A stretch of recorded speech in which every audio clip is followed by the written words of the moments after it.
Hello there, John Coturillo here, the counsellor of your listener. Thank you for joining me for this episode.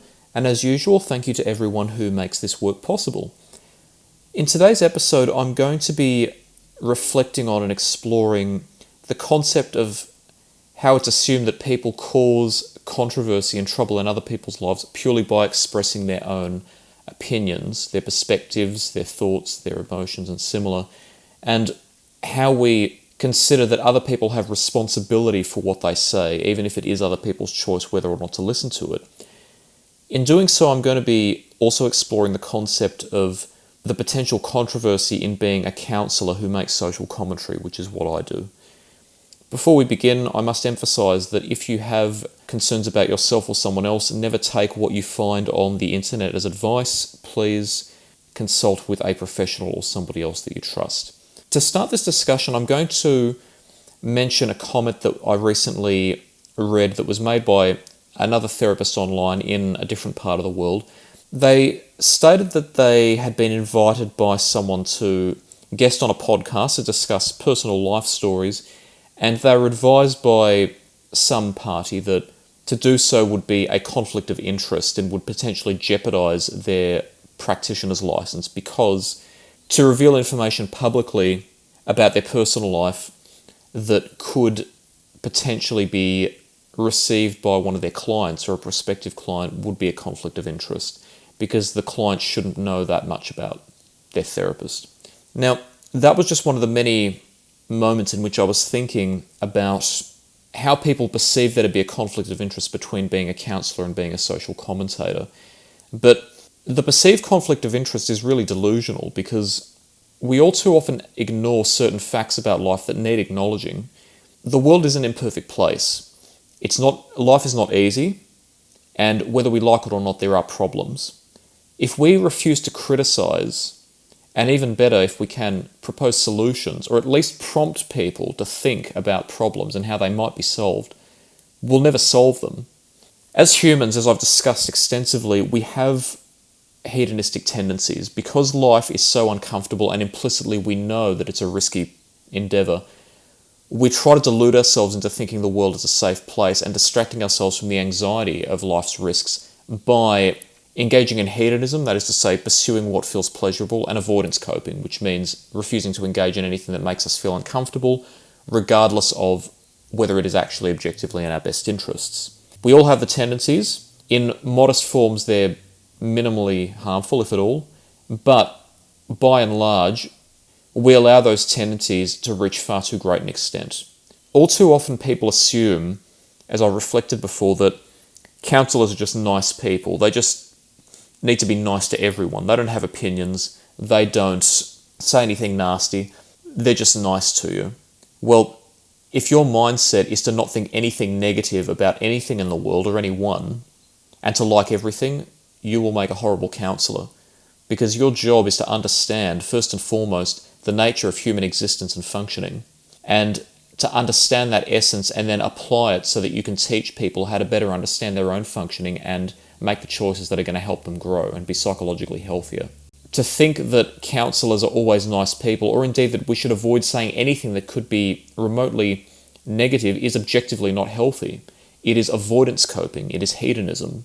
Whether you believe it or feel it or not, life is not easy and life has imperfections, and we need to constantly be striving to be better if we want to be the best that we can be as a society and as individuals. What I also want to assert here, which is important for everyone to know, is that if you believe that being a counsellor and openly speaking about your lived experience is somehow a conflict of interest, that idea violates one of the parts of the progressive ethos that tends to be prominent in mental health culture, which is the idea that there are oppressive structures.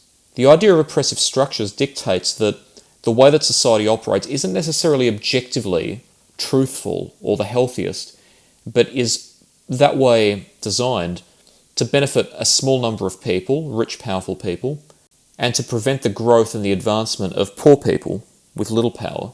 In mental health culture, one of the most oppressive ideas, and indeed one of the greatest lies, is that counsellors and therapists are perfect people, and that they don't have problems. One of the greatest problems that I have seen in mental health culture, and indeed if you were to properly ask people, one of the biggest problems you will find amongst clients is that a lot of therapists have a very cold, clinically rigid persona in which they don't present as an authentic human to their clients. They present themselves as very detached. I will not tell you anything about myself. I will be strictly separated from you. This is the boundary between yourself and myself. I'm superior. I will conduct this my way. And I'm not a human being. I'm a therapist. That is the impression that clients will get explicitly. But as I've said before, phenomenology like mental illness and mental health is so complicated that not all of it can be transmitted academically. Some of it can only be understood through experience. And if you have experience, you can use that to provide better therapy if you combine it with the proper evidence-based methods. If somebody has a mental illness, then they are facing disadvantage. Why is it then that we should ever entertain the notion that a counsellor or a therapist should not first and foremost be human? Because to tell someone you can't be a therapist because you're mentally ill or have had other types of lived experience, and to say you shouldn't present as human, effectively, is to continue those oppressive structures by keeping counsellors silent on things that they believe are important to say, presenting themselves to their clients in a way that actually helps clients trust them and helps them build rapport and helps them show that they have understanding of what the client is experiencing, and overall defeating these ideas that may well be conventional but are not necessarily true. Counsellors can have problems too. Counsellors can have difficult pasts. They can use them to inform their work. If you tell me that you're perfect and don't have problems, you're lying. Therefore, it should be implicitly assumed all counsellors have problems and any of them can have lived experience. And if you suppress discussion of that, you are partaking in those oppressive structures.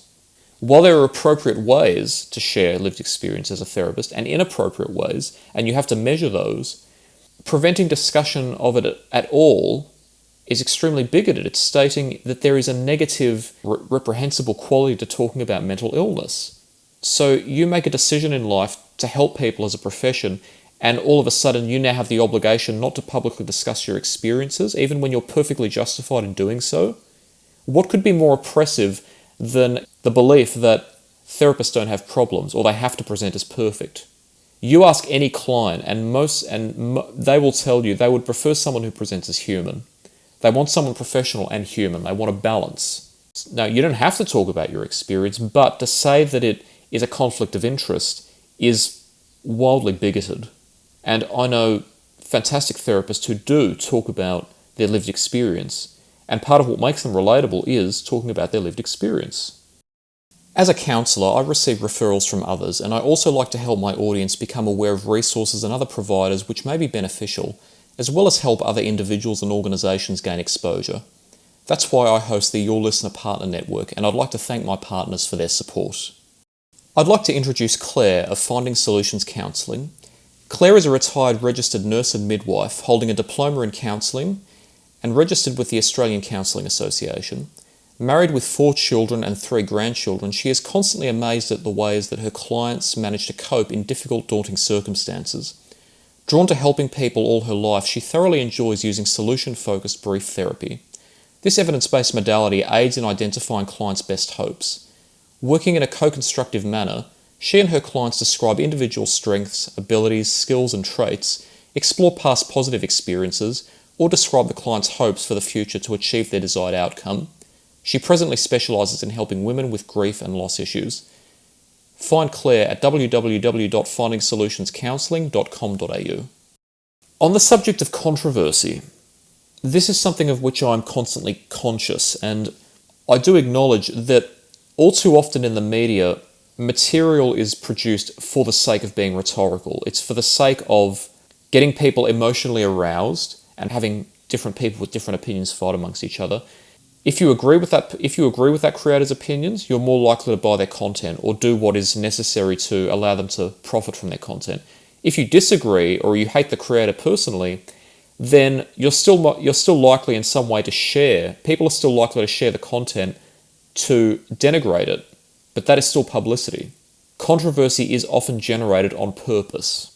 And it is not a noble, nor is it a moral pursuit to generate controversy just for the sake of making money. Some people make money off it, and yes, I do believe in freedom of speech, and yes, people do have the freedom not to consume it. I'll discuss that in just a minute. But with that freedom also comes the responsibility that sometimes people are going to judge it. And yes, I do believe it is immoral to speak falsehoods and exaggerations purely for the sake of making money. I will not stray from that. So I recognize that that is a problem. But there's a problem that is born of that, and that's the assumption that just because something is uncomfortable, unpopular, controversial, emotionally heightening in some way, that it must be bad. But all the important issues of the world are controversial, and the reason that they generate controversy is that when something is important, our emotions become aroused as an internal mental signal and physiological symbol that there is something to which we should be paying attention. It's an evolutionary mechanism. So when you feel emotionally heightened or uncomfortable in the presence of something controversial, you need to recognize that's because it's an important issue that could affect you and you should be paying attention to it. But just because you feel an urge to respond in an explosive manner, in a reactive manner, or to shout expletives at the person who's expressing their opinion, doesn't mean that you should respond to the urge. Life is full of problems. We need to address them, and the only way to address them is to confront them, not to avoid them. Never in history has someone solved a problem by avoiding it. And the problem is that most ideas that are within the realm of what's important in life have been hijacked by someone who wishes to use them to stir controversy for the sake of profit. That means that every time someone expresses that perspective, because of the mental shortcuts that we take, a lot of people are likely to assume that just because they're expressing that perspective, that they're doing it for the same reason that someone whose job it is to stir controversy is doing it, to stir controversy. Without considering, maybe that idea is actually valid or has some validity, but it's just that people express it for right and wrong reasons. I've discussed this before. I acknowledge that people have had some bad experiences with particular ideas. I acknowledge that sometimes, or actually quite often, ideas are hijacked by rhetoricians, people who profit from persuading other people to adopt their beliefs. But even people who do what they do for the wrong reasons or for immoral reasons could still express valid ideas. It's just that they don't execute those ideas for the right reasons. It's not because they want to do what's right by other people, it's because they know those ideas benefit them. You can still express those ideas and be doing it for the right reasons. And I, for one, whether you believe me or not, will say hand on heart that when I discuss an issue in my program, it's because I know people need to hear it. And I discuss it in as objective a manner as is possible for me with what I know about it. And that's why I also seek as much as possible people with as divergent perspectives from mine as possible, because the only way to really educate you on it is to not just present my perspective, but also show other people's perspective and analyze them. I learn things in the process of talking to other people. And I will never want to stop learning because I know I never can stop learning. All too often people who are like me are characterized as being erratic. They say, well, their opinions don't fit into this philosophy or this religion or that political belief or this political beliefs. And that's a very intellectually lazy stance, because psychologically, beliefs don't arise because they reflect the entirety of objective reality. Beliefs arise from a desire to feel comfortable in the world and understand the world. So just because someone expresses beliefs with which you don't agree or that you've seen misused, it doesn't mean that they're the person you think they are. Most people to whom I converse are far less polarized than what the media wants you to think that we are. And most of the time when I discuss perspectives with people, we actually have more agreement than a lot of people would assume we do. A lot of the controversy and the opposition to each other that we think exists in the world is actually an illusion. As a counsellor, I help people overcome the parts of themselves that are not healthy by challenging them to do things differently. As a commentator, I do the same. We're not doing ourselves any favours by assuming that just because someone says something that we don't agree with, that we necessarily should hate them or that they must have the wrong intentions. If you genuinely want to trust the science, understand that in psychology, the mind is far more complex than we like to think it is. All sorts of factors contribute to why we believe certain ideas. The only way to understand them properly and to deal with them in any healthy manner is to confront them, question them, be curious about them, analyse them, don't engage with them purely for the sake of relieving yourself by reacting to them. Look at it objectively and try to understand it, and you will learn something that way. We all will. Now, often we express concern about free speech, and many people have expressed that people need to take responsibility when their words influence other people's actions. To a certain extent, this is true. If you encourage people to break the law or to commit violent acts, yes, you are responsible, partially, but the other person is still responsible for listening to you. But when you are expressing a perspective and not giving advice, this precedent that we should blame public figures or what people who speak publicly for how other people interpret their words is extremely dangerous. And it constitutes what we call avoidance coping. Avoidance coping is refusing to engage in something because it makes us uncomfortable.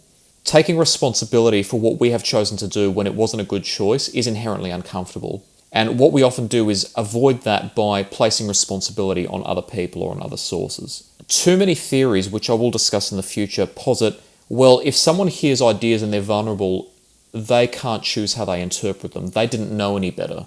But you know what the law is. And it does not take much to know what is dangerous. And by and large, even if we feel like doing something, we do know what the consequences are going to be, often. And all too often we hear how certain media, music, games, journalistic sources, platforms, speakers, figures, etc., should be legally restricted or banned because somebody who claimed to support them acted in a way that was undesirable. Yes, those are tragedies, I'm not going to deny that. But the facts are, and I'm saying this as someone who has worked with a lot of people with deep problems and have had my own problems, if we set a precedent that everyone else is always responsible for what we do, it will be extended. And we see it in today's popular rhetoric whereby people have real problems taking responsibility for their choices and making excuses for why they made certain choices and basically trying to justify why someone else should have to be penalised because of choices they made. There are nuances to this which I'm going to discuss more in the future, but whenever you are willing to set a precedent in society, you have to ask, what are the long-term ramifications of them? What would happen if we were to generalise those precedents? It would have only been a matter of time before people start self-censoring the truth because they're concerned that they will be held responsible for what other people might do based on what they say. And it already happens. We need to establish a culture and raise and teach subsequent generations that they are responsible for what they do and must face consequences for their choices. There are so many different factors at play in somebody deciding to make a particular decision.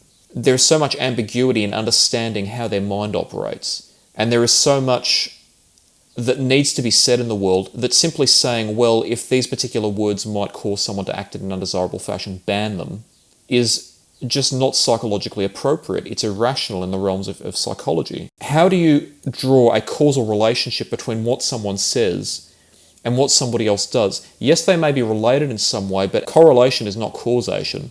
And the brain does not act in a direct analogue with that to which it is exposed.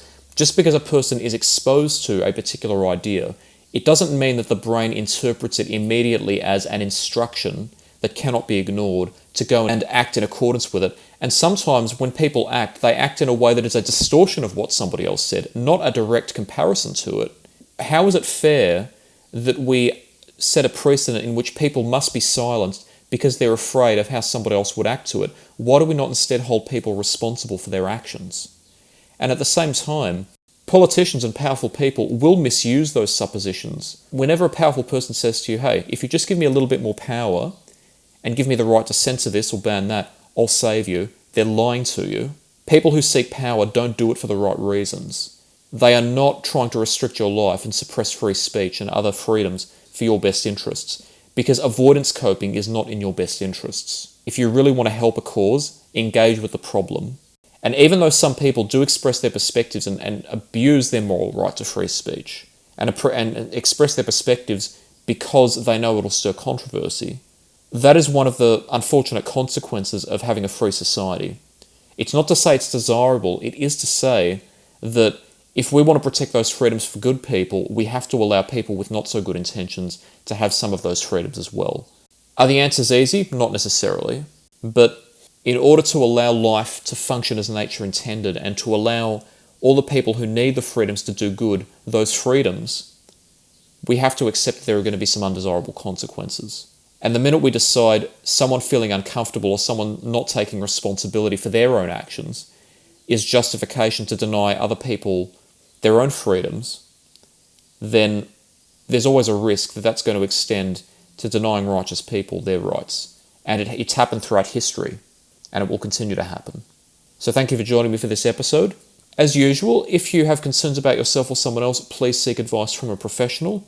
If you have thoughts to share with me, be it feedback, or you'd like to be a guest on the program, you'd like to be a collaborator, you'd like to express an idea about what I can discuss, please write to me. I love to hear from my audience. And until next time, take care.